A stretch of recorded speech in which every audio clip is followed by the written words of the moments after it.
Assalamualaikum warahmatullahi wabarakatuh.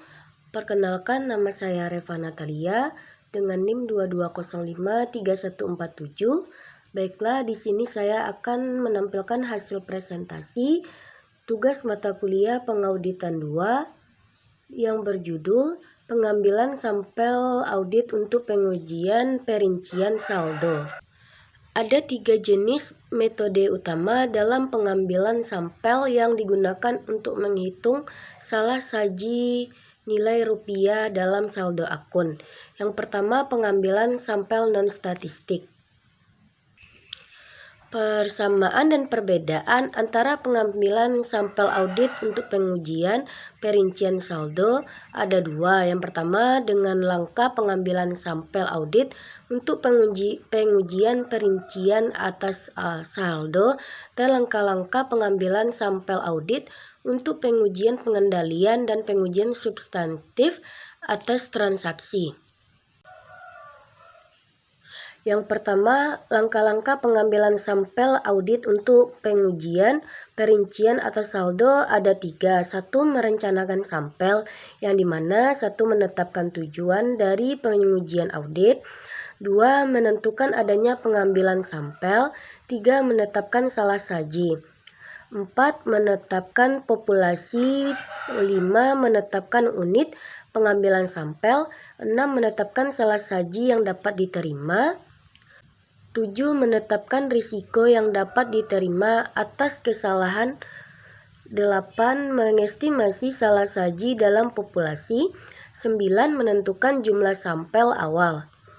Yang kedua, memilih sampel dan melakukan prosedur audit. Dengan cara 1. Memilih sampel. 2. Melakukan prosedur audit.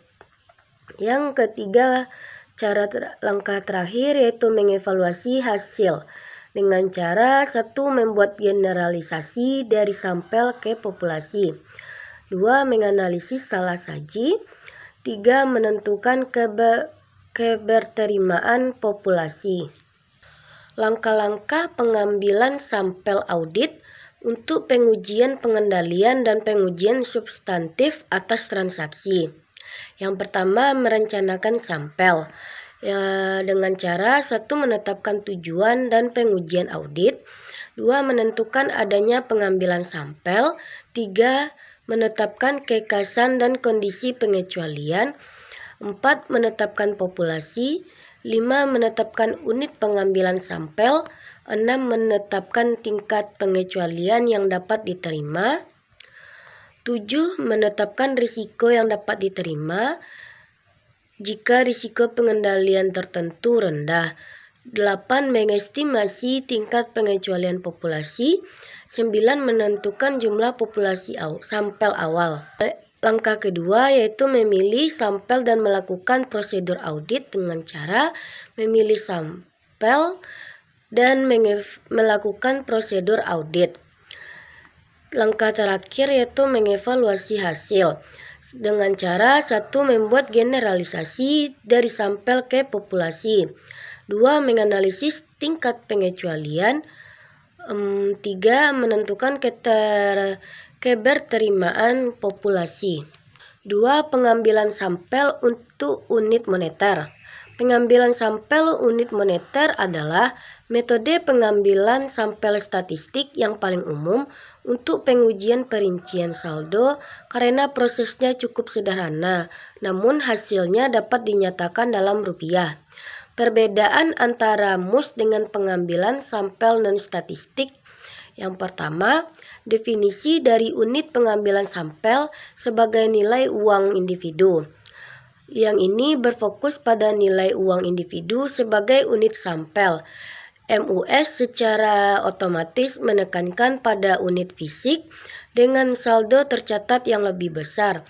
Oleh karena itu, sampel diambil berdasarkan nilai uang individu, maka sebuah akun dengan saldo besar memiliki kesempatan lebih besar untuk dimasukkan dibandingkan dengan saldo yang lebih kecil. Yang kedua, setiap akun menggunakan penilaian awal materialitas dan bukan salah saji yang diterima. Aspek unik lainnya dari MUS adalah penilaian awal materialitas yang secara langsung dapat menentukan jumlah salah saji yang dapat diterima untuk proses audit setiap akun. Contohnya, diasumsikan auditor memutuskan bahwa penilaian materialitas seharusnya sebesar 60 juta. Untuk seluruh laporan keuangan materialitas sejumlah 60 juta akan digunakan sebagai salah saji yang dapat diterima dalam seluruh penerapan MUS, yaitu persediaan, piutang dagang, dan lain-lain. 3. Pemilihan sampel dilakukan menggunakan PPS atau probability proportional to size. Sampel unit moneter ini dipilih dengan menggunakan proporsi probability jumlah sampel PPS, sampel selection. Sampel PPS ini bisa didapatkan dengan menggunakan peranti seperti peranti lunak komputer, tabel angka acak, atau teknik pengambilan sampel yang sistematis. Yang keempat yaitu generalisasi dari sampel ke populasi ketika salah saji tidak ditemukan dengan menggunakan MUS. Asumsikan bahwa auditor menginformasikan suatu populasi utang dagang atas kebenaran nilai moneter. Total populasi adalah 1.200.000.000 dan sampelnya menggunakan 100 konfirmasi. Selama audit, seluruh salah saji ditemukan dalam sampel. Auditor ingin menentukan jumlah maksimal salah saji atau kurang saji yang dapat muncul dalam populasi meskipun salah saji tidak ditemukan dalam sampel. Hal ini disebutkan oleh batas salah saji atas dan batas menunjukkan batas atas dan batas bawah. Yang ketiga, pengambilan sampel variabel. Beberapa teknik pengambilan sampel terdiri dari klasifikasi metode umum yang disebut pengambilan sampel variabel, yaitu estimasi perbedaan, estimasi risiko, dan estimasi rata-rata per unit. Perbedaan antara pengambilan sampel variabel dan non-statistik. Yang pertama, distribusi pengambilan sampel. Diasumsikan bahwa auditor sebagai eksperimen mengambil ribuan sampel rata-rata yang berulang dengan jumlah yang sama dari suatu populasi data akuntansi dengan nilai rata-rata. 2. Inferensi statistik. Inferensi statistik ini adalah auditor yang dengan pengetahuan mengenai distribusi pengambilan sampel dapat menarik kesimpulan. Metode variabel. 1. Estimasi perbedaan. Auditor menggunakan estimasi perbedaan untuk mengukur total jumlah salah saji dalam populasi ketika nilai tercatat dan nilai yang diaudit muncul di setiap bagian dalam sampel. Sebagai contoh, auditor dapat mengkonfirmasikan sampel atas piutang dagang dan menentukan perbedaan antara jumlah yang dicatat klien dengan jumlah yang dianggap benar oleh auditor untuk setiap akun yang dipilih. 2. Estimasi risiko. Estimasi risiko ini sama dengan estimasi perbedaan, kecuali auditor menghitung rasio antara salah saji dan nilai yang mereka catat, lalu memproyeksikannya ke populasi untuk mengestimasikan total salah saji populasi. 3. Estimasi rata-rata per unit.